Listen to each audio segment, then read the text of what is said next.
Good morning.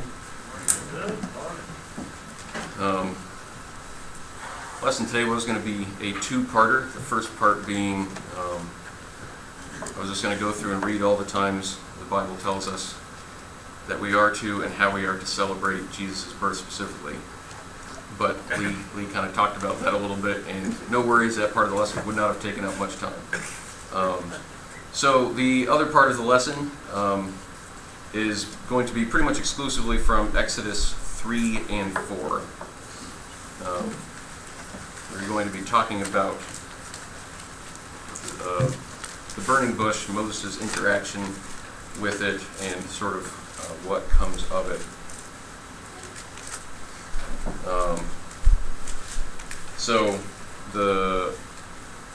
That on blanket. The idea kind of came to me as sort of a continuation of what I did last time with the children's stories kind of thing. Won't go in quite the same direction, but that's where the idea came from. The story is sort of about God getting people to a place where they will follow him. And we know that after the story, the Israelites' entire history after that, even consisting of the Jews up until now, their history is not doing what it is God wanted them to do. But at the beginning of this, we have an unwilling worker and a helpless and potentially unbelieving people. Moses doesn't know what they're going to be. God does, but and we end with Moses, doing what he's supposed to do, and later being described as, no one had a relationship with God like Moses did, and a nation of people who were believing in God. And like I said, it kind of quickly goes downhill after that, but not for lack of God trying. So in these two chapters here, God is going to get both Moses and the Israelites to where he wants them, and he basically does it by just throwing out a whole bunch of things as, here's why you should believe in me, here's why you should believe in me, here's why you should obey me, here's why you should follow me, all these different things. And I'm going to try to highlight specifically what those things are, and there may be more that I didn't get, but I may forget, so I will come back at the end and we will go over again the methods that God used to get Moses as an individual and the people to follow him. But just to keep an eye out for him in case I forget to note them, he offers help. He demonstrates his power. He shows his authority. He demonstrates his anger, his omniscience. He shows that he's eager to prove himself to others. That's just the story of the plagues, is God doing that. And he shows that he can do what he wants. He can accomplish his work even with really lousy servants. So, God has a plan that he wants to put into place, and he has someone he wants to do it, so he needs to get a hold of Moses. And Moses is going on this trip that he doesn't even know exists yet. He certainly doesn't know he's going on it yet, but God will work him through to his acceptance of it. So let's start by reading Exodus 3, 1 through 6. And Moses was keeping the flock of his father-in-law, Jethro, the priest of Midian, and he led his flock to the west side of the wilderness and came to Horeb, the mountain of God. And the angel of the Lord appeared to him in a flame of fire out of the midst of a bush. He looked, and behold, the bush was burning, yet it was not consumed. And Moses said, I will turn aside to see this great sight, why the bush is not burned. When the Lord saw that he turned aside to see, God called to him out of the bush, Moses, Moses. And he said, Here I am. And he said, Do not come near, take your sandals off your feet, for the place on which you are standing is holy ground. And he said, I am the God of your father, the God of Abraham, the God of Isaac, and the God of Jacob. And Moses hid his face, for he was afraid to look at God. And I'm not exactly perfect with this, but I'll tell you now, I try to go through, I use a lighter tan color for the times God is specifically trying to influence Moses, and a darker tan kind of gold for the time he's talking about Israel. And that may fall apart quickly, but it's kind of there. So, to get Moses' attention, God has a bush that doesn't burn up. And right off the bat here, God is saying, you should follow me because I am powerful. This doesn't happen. And I think it's funny that Moses, I didn't look to find it, I should have, but I'm pretty sure there's at least one place in the Bible where it says so-and-so. It's Jehoshaphat, I think, when he gets the bad news about everything's going to go to Babylon, and he says, for so he thought. So it's talking about something that somebody thought, as opposed to having said. It says Moses said, I will turn aside. So when you're walking along, there's a bush that's on fire but not burning up, and he's astounded enough that he says out loud, it seems, I will turn aside to see this great sight that the bush is not burned. So God very much has Moses' attention, and the bush doesn't just burn, it also speaks. And here we get our first glimpse into God saying, you should follow me because of what I know. First, the bush knows Moses' name. I mean, if you're walking down through Walmart or something and someone comes up to you and knows your name and you don't recognize it, you're like, how do you know my name? Really weird when a bush knows your name. And God also right off the bat establishes that he is holy. He calls out of the bush and says, Moses. Moses like, here I am. He says, don't come near. Take off your feet, for the place on which you're standing is holy ground. So, this is who I am, and you can't even come quite as close as you were trying to come because I am so far above you. And Moses kind of starts with the right attitude of reverence. God says, I'm the God of your father Abraham, so I'm, God that you have heard about. And Moses hid his face for he was afraid to look at God. So, he's turned aside to look at this thing, and then he realizes who it is, what's going on, and I'm not going to look anymore because I don't want to die. So pretty quickly here, it seems like Moses is kind of heading in the right direction. God has his attention, showed his power, showed his knowledge, and as soon as Moses even knows who is controlling the bush, who it is speaking to him, it should be whatever it is you want done, I'm already doing it. Doesn't quite go that way. So God introduces the plan that he has for Moses to carry out. So we'll read 6 through 10.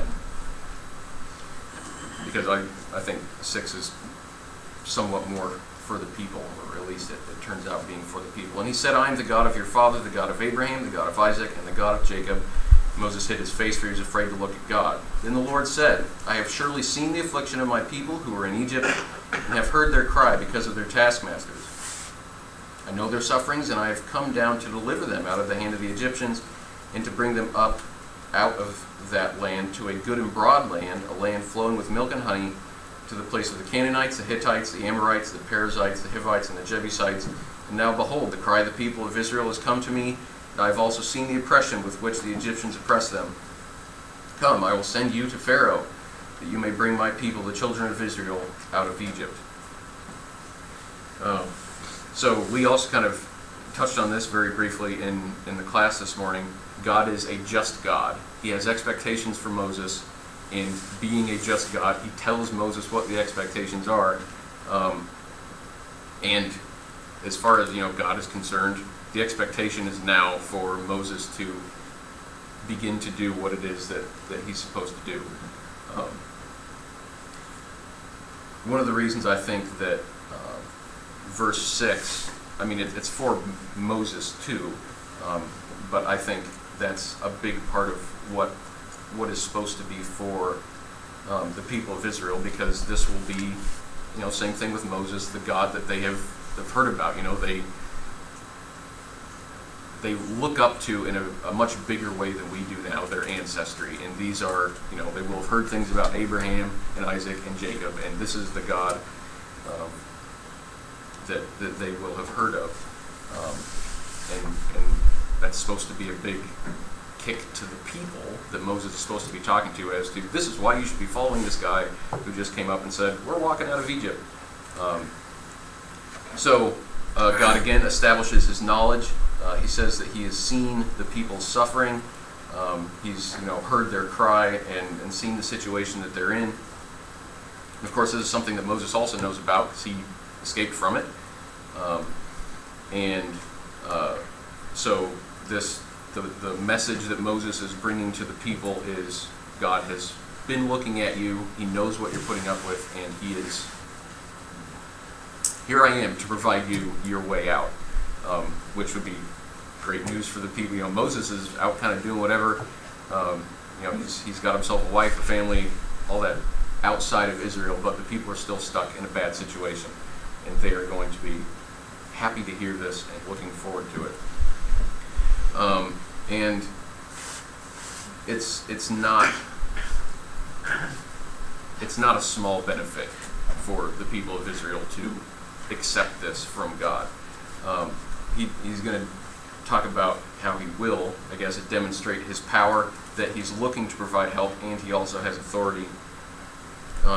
In 8 through 10, he's come down to deliver them out of the hands of the Egyptians, take them to a good place, flowing with milk and honey. He's going to displace all these other nations to do it.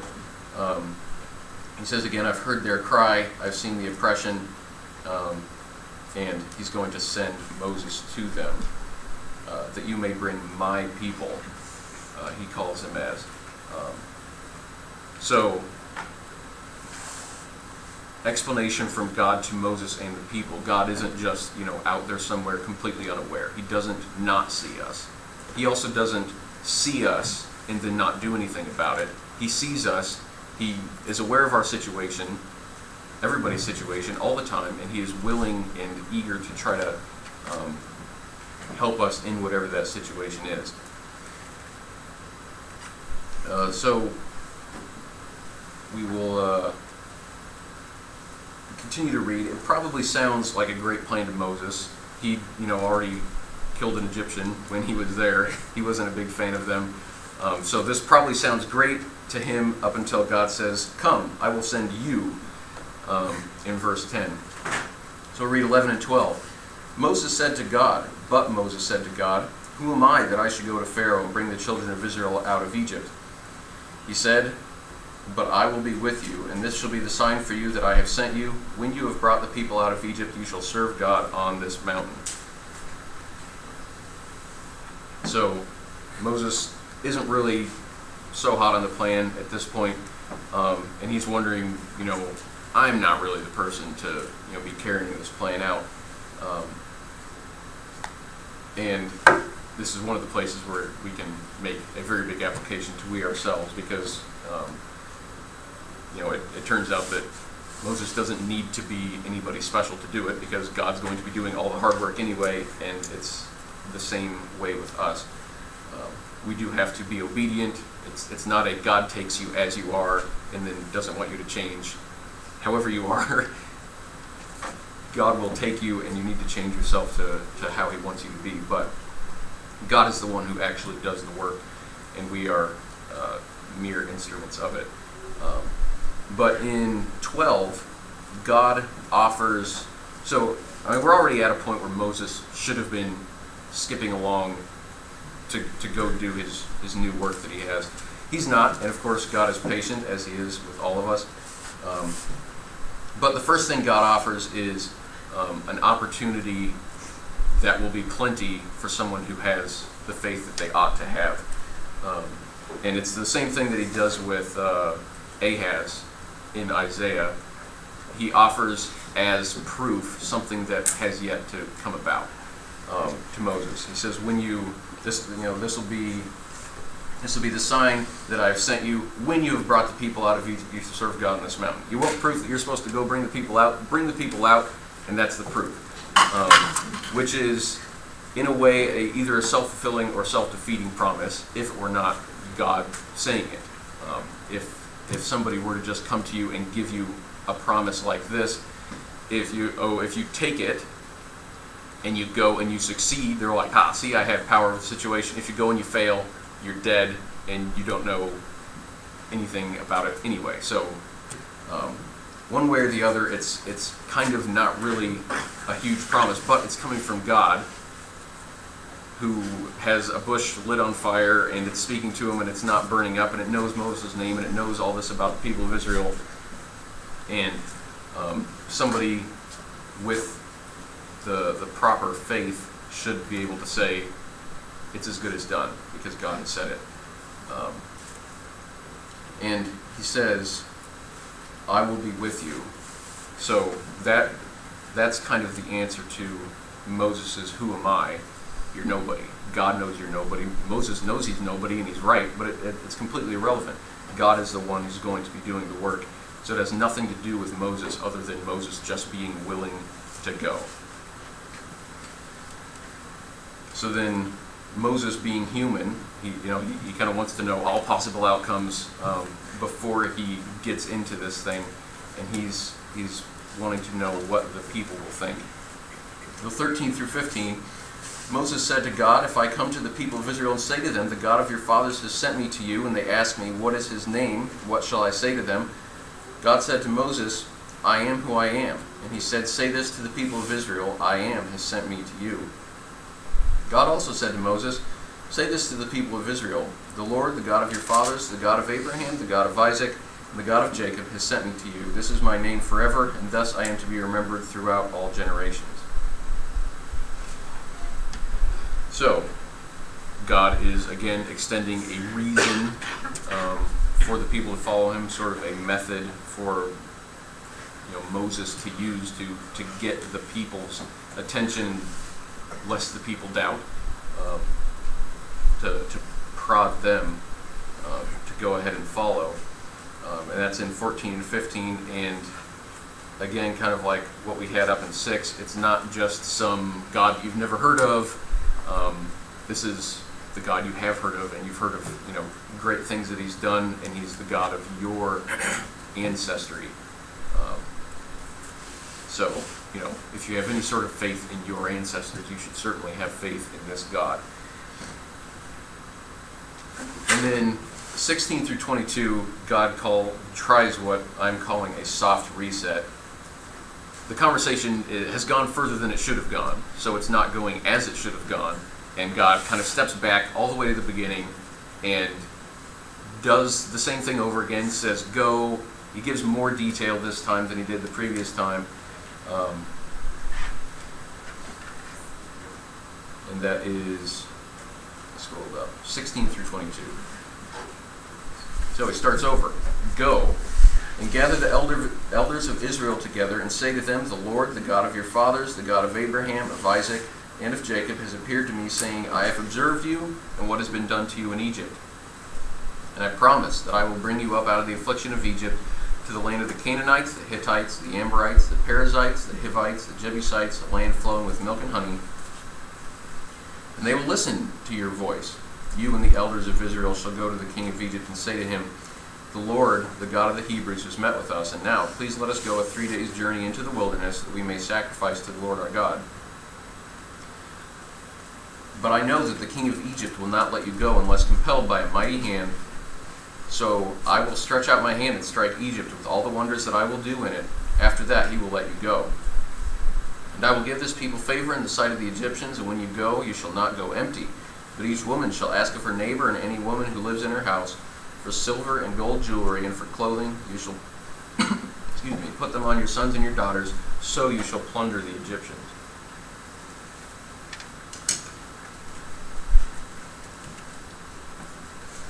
So, all of that, and Moses asked the question about, I'm going to come to the people, and they're going to say, well, yeah, whatever, who are you coming from? God has already answered the question. So what he says in 16 through 22 really is starting over from the beginning, and, I think we got off on the wrong foot here. Kind of, this is what you're supposed to be doing. So he says go, again. He labels himself, who's the one doing the sending, what the one doing the sending has seen. He promises blessings. He says they will listen. That's not iffy in any way. He gives even more instructions about the logistics of what Moses is going to be doing. He foretells specifics of difficulties that he's going to have. And in verse 20, so I will stretch out my hand and strike Egypt with all the wonders that I will do in it. After that he will let you go. This is, I think, kind of the only thing in this group that would sort of give Moses pause about going from what God says, and that is God is looking for a fight. He's like, you're going to go here and you're going to cause an uproar, and things are going to go sort of downhill looking there's going to be discord.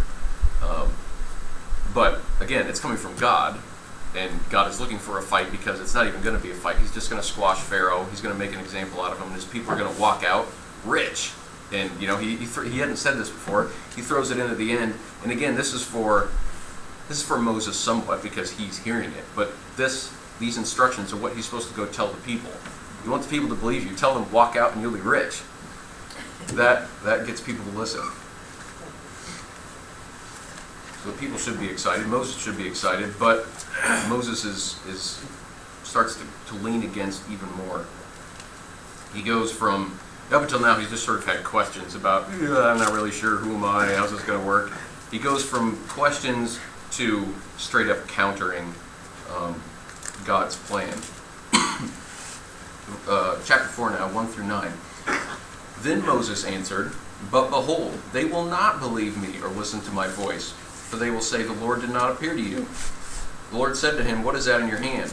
He said, 'A staff.' And he said, 'Throw it on the ground.' So he threw it on the ground, and it became a serpent, and Moses ran from it. But the Lord said to Moses, 'Put out your hand and catch it by the tail.'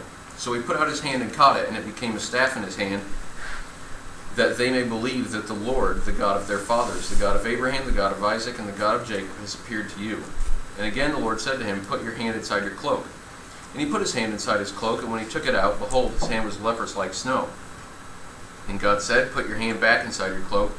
So he put his hand back inside his cloak, and when he took it out, behold, it was restored like the rest of his flesh.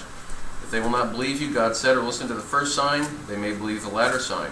If they will not believe even these two signs, or listen to your voice, you shall take some water from the Nile and pour it on the dry ground, and the water that you take from the Nile will become blood on the dry ground." So Moses, God has done his soft reset. He says, "Look, start over. Here's the plan. Go and do it." And Moses said, "You're not understanding the situation properly, God." Direct opposition. God has just said, and I tried to emphasize it when I read it, God in his instruction says in 18, "They will listen to your voice." That is they are going to do this. And Moses, first thing Moses says back to God, "Behold, they will not believe me or listen to my voice." That is straight up direct opposition. Basically, God, you're a liar, or you don't know what you're talking about. Either way, not something you want to say. And God overlooks this. He doesn't overlook completely because he does respond to it, but he overlooks the direct. He treats it as though it is a question, "Are you sure, God?" rather than a "You're wrong." So God continuing to be extremely patient as he will be with Israel and Moses ongoing. So God, again, this is a point where he's demonstrating his knowledge. God has already told Moses, he's proven that he knows what's going on with Israel. And he speaks from a burning bush that isn't burning up. There's clearly something going on here, but Moses thinks Moses is the one who knows what's going to happen when he gets there. And he's clearly not thinking very clearly in this direct opposition. God is obviously the one who knows what's going to go on. And then God gives him these signs to perform for the people of Israel. And I switch my colors in the middle here. The free demo is for Moses. No one else is going to see it other than Moses. And if there's some sheep that he's with or whatever that's sitting there and they don't know the difference, the wonders are supposed to be for the people. The people who won't have spoken directly with God through a bush that's on fire and is not burning up. Moses has far and away more than he needs at this point to, okay, this is the real deal and I'm going to go. But it's not doing it for him. And so God says, look, you can have demo in advance of the things that you're going to be able to do to demonstrate to people who won't have had the same experience as you. So he gives him these things. And I think it's somewhat interesting. I've always found it kind of weird. Moses, he throws a staff on the ground, it becomes a snake. Moses runs from it. Then the Lord said to Moses, "Put out your hand and catch it by the tail." So he put out his hand and caught it, and it became a staff in his hand. That's where I would have trouble. I would go, I'm not going to catch a snake. He runs from it. He's afraid of it. And then God says, reach out and grab snake by the tail. And he reaches out and grabs snake by the tail, apparently without any kind of hesitation. Moses has some kind of faith going on. It's at least enough to grab a big old snake by the tail that you've just, seen, that you've just been running away from. But as little of faith as that may be, it's apparently not enough to still be getting him where he's supposed to be going. Then he counters again with, I'm not a good speaker. And I think it's interesting, something like this may have been left out of the story because it wouldn't be terribly important. But from what we've read, he doesn't seem to have had any trouble speaking with God so far.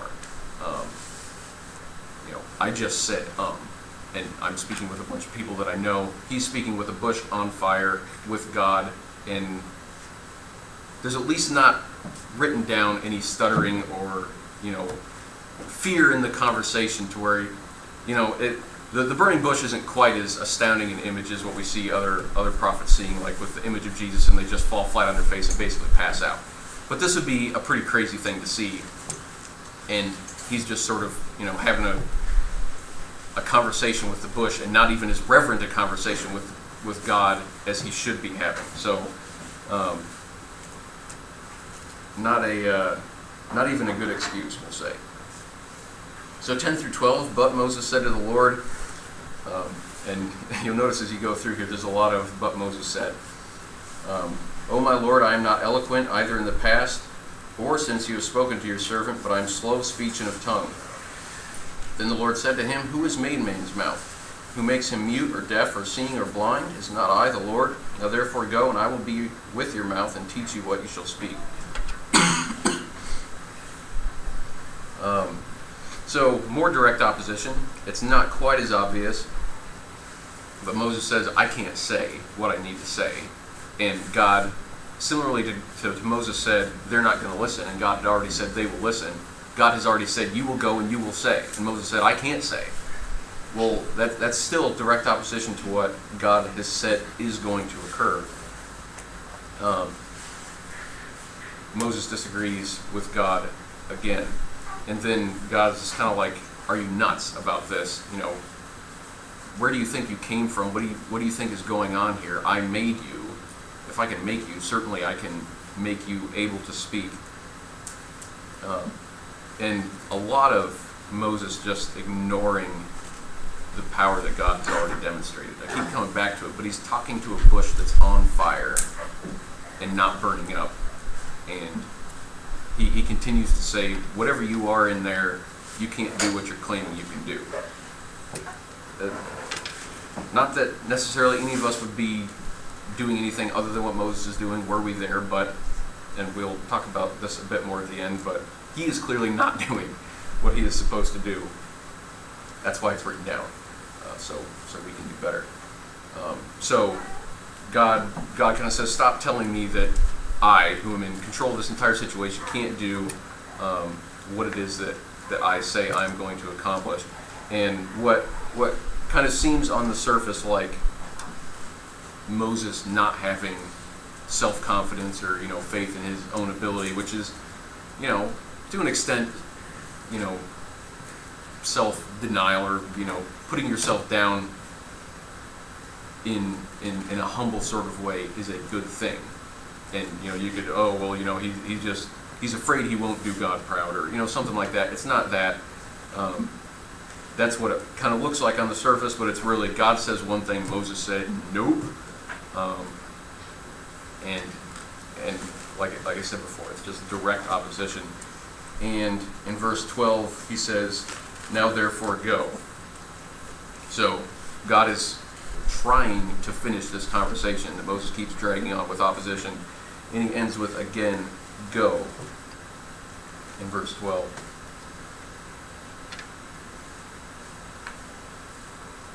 So we had God get a hold of Moses.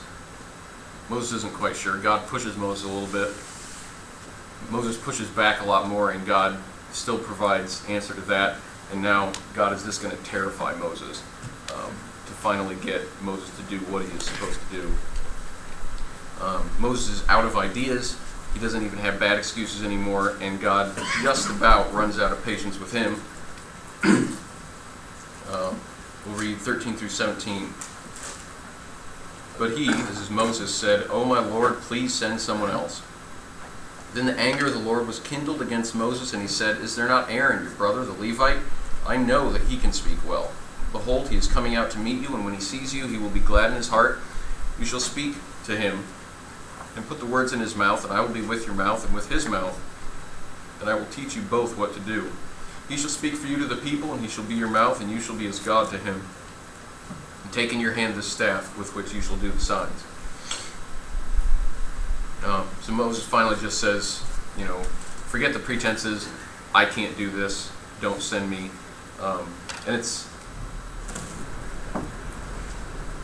it's clear because it works that Moses knew God was angry. But as you're reading it, Moses wasn't reading it, so Moses isn't going down the lines and then he gets to "and God was angry" and he's like, oh no. There is something, I don't know if the bush did sort of what we might see in cartoons with when the cartoon fire character gets mad and it just kind of thing, but somehow Moses, in his conversation with God in the burning bush, is now aware that God is seriously displeased.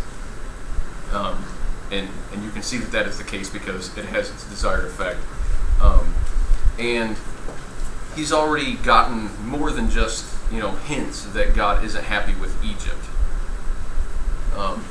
And this might be kind of an early hint at what we see in Pharisees and whoever else of the Jews later on, that they seem to think that because they are who they are, God will not ever be displeased with them. God is only angry with, choose whatever you think your personal metric is. I'm okay. It's other people that God gets mad at and punishes and all this kind of stuff.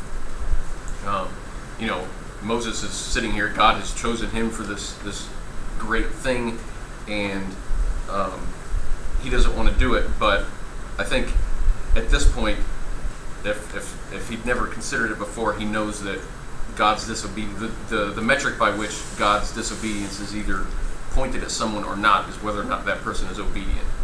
And Moses has quickly realized that I'm not being obedient. Now it's pointed at me.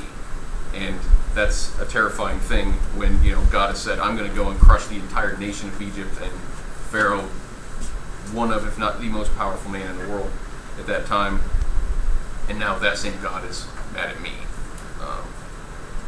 So he figures that out, and Moses realizes that he's going. He's terrified. He doesn't push the conversation any further. And I also think it's interesting, in 17, God finishing up what he's saying in his anger against Moses, and taking your hand the staff with which you should do the signs. I don't know exactly for sure. Because of him saying this, I get the impression that Moses is so convinced he's forgetting the staff. God is angry. I'm going to do what I'm supposed to do. And he kind of starts going, and God's like, this is the staff you're supposed to be taking. I don't know why he would say that if Moses is, okay, it's all good, we'll go, and starts walking away with his stick. But at the very least, God is making sure that Moses has what he needs to do what God wants Moses to do. Again, God is just, and here we certainly see a lot more of the mercy coming through than the justice. Pure justice would have ended Moses a long time ago. So Moses is finally sort of on his way. 18 through 19. Moses went back to Jethro, his father-in-law, and said to him, "Please let me go back to my brothers in Egypt to see whether they are still alive." And Jethro said to Moses, "Go in peace." And the Lord said to Moses in Midian, "Go back to Egypt, for all the men who were seeking your life are dead." Knowing Moses' general attitude about the thing, even though he is admittedly going at this point. He's probably, maybe Jethro will really come through for me and tell me I can't go. Oh, sorry, God. But Jethro says, go in peace. It's all good. So that's no hold up for him. And again, God says, go. With a reminder that he will be safe. Moses was chased out of the country because people were trying to kill him. God says, all those people are dead. You'll be fine.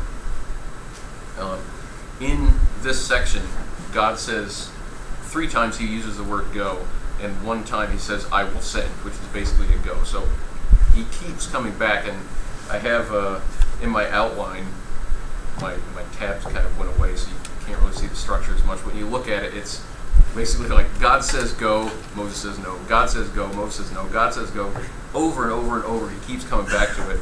And Moses isn't even really providing any sort of direct opposition here, and God is still saying go, go. You're not going yet. Go, keep going. Because God wants this done, and Moses isn't as in it as he should be. So,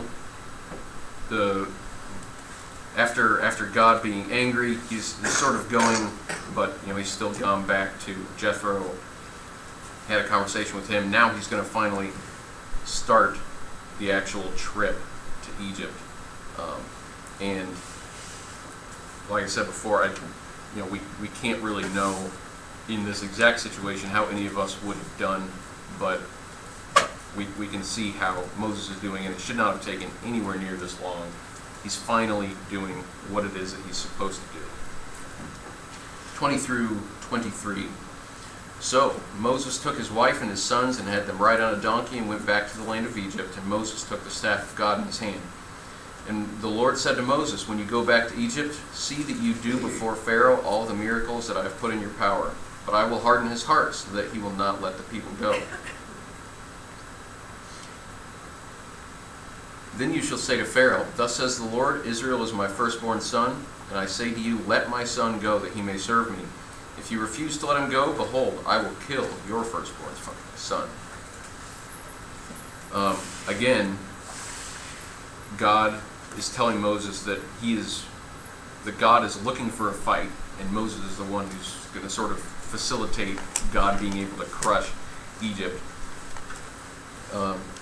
But at the same time, God says, you're going to go in here and you're going to do these miracles that I've shown you, among which are turning a stick into a snake, and skin disease, no skin disease, and turning water into blood,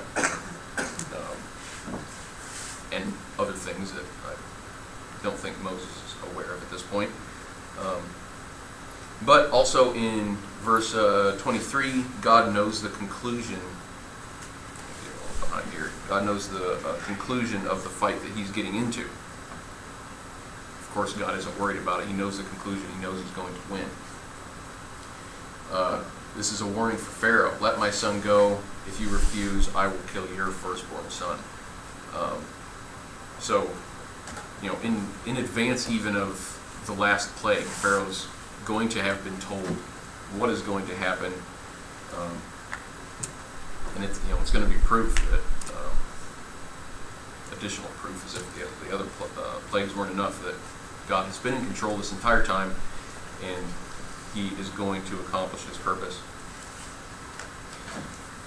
And then we've had a warning for Pharaoh. We're going to have a warning for Moses in 24 through 26. At a lodging place on the way, the Lord met him and sought to put him to death. Then Zipporah took a flint and cut off her son's foreskin and touched Moses' feet with it and said, surely you are a bridegroom of blood to me. So he let him alone. And it was then that she said, a bridegroom of blood, because of the circumcision. I had always just taken this to mean that God was, sort of like he, meets him as in meets what's his name? It's Jacob, I think, as an angel, and kind of wrestles with him. This is the same kind of thing, because you're supposed to have circumcised your son, you haven't done it, and I looked at a Just One commentary, and it basically said the same thing. It was like that seems to be the case here. But it's a reminder for Moses that God means business, and if Moses even, or someone of God's people, God's prophet, isn't doing what God wants him to do. God isn't going to, oh well, he's my prophet and everything's okay with him. God is just and will deal punishment to the people who are disobedient.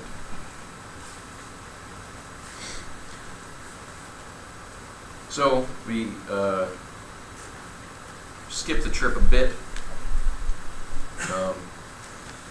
Moses finally arrives in the area, 27 through 29. The Lord said to Aaron, "Go into the wilderness to meet Moses." So he went and met him at the mountain of God and kissed him. And Moses told Aaron all the words of the Lord with which he had sent him to speak, and all the signs that he had commanded him to do. And Moses and Aaron went and gathered together all the elders of the people of Israel. So God's been doing a lot of pushing, very patient with Moses to finally get him here. And we'll read 30 through 31. And Aaron spoke all the words that the Lord had spoken to Moses and did the signs in the sight of the people, and the people believed. And when they heard that the Lord had visited the people of Israel and that he had seen their affliction, they bowed their heads and worshipped. So Moses finally does what he's supposed to have done all this time, and God knew what he was talking about. He goes and tells the people, does the signs for the people, and despite Moses and his finite wisdom knowing that they're not going to listen to me, turns out the people do listen, and they it says when they heard that the Lord had visited the people of Israel and that he had seen their affliction, they bowed their heads and worshipped. Seems to be a better response than Moses had. Certainly, it's like God is out there. He has seen the trouble we are suffering through, and he sent someone to get us out of this, and they are extremely pleased about that, as they should be. So then the text gets more into the Exodus. That's where we will stop in the actual text. But like I said at the beginning, there's a bunch of different sort of aspects of God that God used to get people to follow him. And the reason we're kind of looking at it from this perspective is we are supposed to follow God. So there's things in here that we can get to,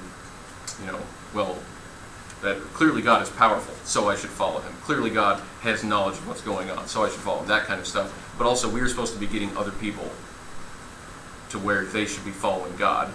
And so we are kind of the Moses and other people. We don't know what their response is going to be. We think we know what their response is going to be. They will not listen. But we do not. So we start the story with, like I said at the beginning, a rebellious servant who doesn't even want to go, and a people who we don't really know but may or may not do whatever they're supposed to do. And the story ends with someone who's doing what he's supposed to do and a bunch of people who are also doing what they're supposed to do. There must be something in between that's useful. So the things that God has used to get even the rebellious and reluctant to follow him. He says, but he also shows his power. He's got a bush that he is speaking through that is on fire but doesn't burn up, and he can do miracles at the drop of a hat. That is his power. He's offering help and gifts, freedom for the people, that's going to appeal to the people, guidance for Moses, which really appeals to Moses, and money to all of them. You're going to plunder the Egyptians. You're going to walk out with more than you could imagine. Who he is as a person, I am is who he is. That's about his eternal nature, and he's the God of their ancestors specifically. It's not Molech is coming to save you or something. This is the true God. He knows and sees what is going on. He's aware of what's been going on with the people. Obviously, he knows what's going on now, and he told Moses several times what's going to happen in the future. Moses didn't like that, but that was the case. He has authority. He, when Moses comes up to the bush at first, he says, take off your sandals and don't get too close. This ground is holy. That is because of God's high position. And he refers to Israel as my people. It's, I'm not going and getting somebody else's people as if any people weren't him. These are mine, and I'm going to do what I want with them. He's eager to prove himself. Like I said, he's looking for a fight. And he knows, one of the things he knows in advance, Pharaoh isn't going to give up. However, God achieves that, whether God specifically directly makes an example out of Pharaoh by hardening his heart just at the right opportunity, or he just knows how Pharaoh is going to be as a prideful king and lets him make his own decisions. I don't know, but he knows Pharaoh isn't going to give up, so he's eager to crush a world power and block his people out with all their money. He uses anger and fear to finally get Moses where Moses needs to be. And again, it's directed at those who are disobedient. There's not some other standard by which, if you have a vowel in your last name or, something like that, that's just nonsense. If you do what you're supposed to do, God's anger won't touch you. If you don't do what you're supposed to do, God's anger is directed at you. It's as simple as that. And that's a big driver for a lot of people, certainly in earlier life. And God is the one who does the actual work. Moses was a nobody, and he knew it, and God basically says that's irrelevant. It just doesn't matter. You're going to go there, and I'm going to be whispering in your ear what to say. Throw the stick on the ground, and it's a snake. You didn't make it a snake. You know you didn't make it a snake. I'm the one doing everything, and that is reason for Moses to go and do it, because he doesn't have to worry about doing anything, because he isn't doing anything. He just has to go, and when God tells him to do something or to say something, just do it, and God says it will be okay. So, a couple points from all three things. There's other things, I'm sure, in this section, and certainly you can get into more specifics in the whole rest of the Bible, but there's things in here that will work on us. Some things will work more than others. There's a lot of, you could organize these by the amount of maturity it would take to respond to them properly. Like with the first promise he makes, you have to be pretty mature to accept the promise based on that promise's own merit and who it's coming from. Whereas the fear thing obviously is finally what does the trick with Moses, and the bush being on fire and the miracles, that kind of thing. Something in here ought to work on us though, and something I think is quite interesting when we read stories about people like Moses dealing with situations, and we always say, not that we would have done any better because we're human just like they are. We look at them in Israel and say, they're pathetic and faithless, and then we always fail in our own faith. When we look at them, Moses specifically, we can see there's like a 5 or 6 part conversation back and forth where he's not doing what he's supposed to be doing.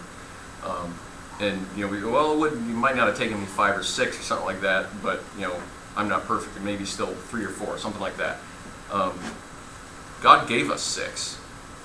We have every single one, but we didn't have to physically argue with God to get it, which I think is an interesting thing, because it's God has skipped over the entire you fighting with him part and just told you everything, and that's the entire Bible all the way through. Everybody who does what they're supposed to do and everybody who does what they're not supposed to do, you don't have to have a crack open in the earth and you be swallowed up by it because you did something wrong because it happened to somebody else. God doesn't have to try that test on you specifically because he told you about it and he can do it. You don't have to dance around an altar screaming out to some false god all day wondering if he's going to answer, and if he doesn't, you're going to be burned up by a pillar of fire out of the sky because you've already been told about that. It's already happened and you can know about it. So what works on us, we don't have to have the conversation physically with God because the whole conversation is out here with us, and like we said, we should be able to get to the first time God says go, And okay, Moses should be going. We read on, we know he isn't. We read something in the New Testament and it says, do such and such. I know where this conversation can end up if I don't do what I'm supposed to do. Do what you're supposed to do. And his methods that he is using will do their work. This is the only, I mentioned Ahaz earlier, this is the only verse outside of here I'll read. Isaiah 55:11, so shall my word be that goes out from my mouth, it shall not return to me empty, but it shall accomplish that which I purpose and shall succeed in the thing for which I sent it. So he's provided these proofs, these opportunities for Moses and the people to do what they're supposed to do. He has also provided them for us to do what we are supposed to do. And for Moses and the people, they did what they were supposed to do, and they were saved. In this situation, it turns out that they do walk out of Egypt with, having plundered the Egyptians. For Moses and anybody who didn't obey, if there was anybody who didn't put the blood on their doorpost, kind of a thing, they suffered the consequences of that, and that was their downfall. So even if none of Israel had listened, but Moses had still gone, God's word, his plan would have done what it was supposed to do. He's trying to separate the people who love me from the people who don't love me, and it will work. And it's just the same test with us. We are told what we're supposed to do. We have a significantly smaller, size-wise law that we have to follow, and a ton more examples than they had, certainly more readily available. So easier to follow, more examples, more reasons, easier to get at, and if somebody reads the word, hears the word, and doesn't, you're talking to someone and you're telling them about God and they're just not interested, God's word has done its work. That person knows what they need to know, they have denied it, and that is God separating the people who are interested from the people who are not.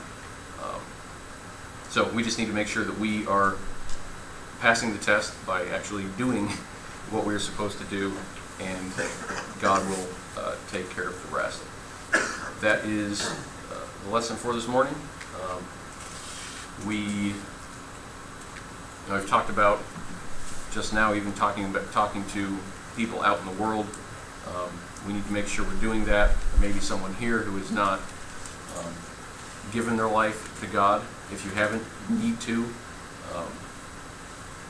If you don't, you are allowing yourself to separate yourself from God, and that is a situation you don't want to put yourself in. It's not some predetermined, predisposed, one way or the other. It is a personal decision. We have free will, and God has made us so that we can choose to serve Him, because that's what He wants. If He just wanted, robotic servants, He would have just made seraphim or whatever the things are He stands on and flies with, and the 24 elders and whatever, just sitting around the throne doing the same thing day and night. And those two may be able to fall, but He wants obedience by choice, and that is our choice to make. So if anyone hasn't made that choice but wants to, you're certainly welcome to let us know while we stand and sing. 300.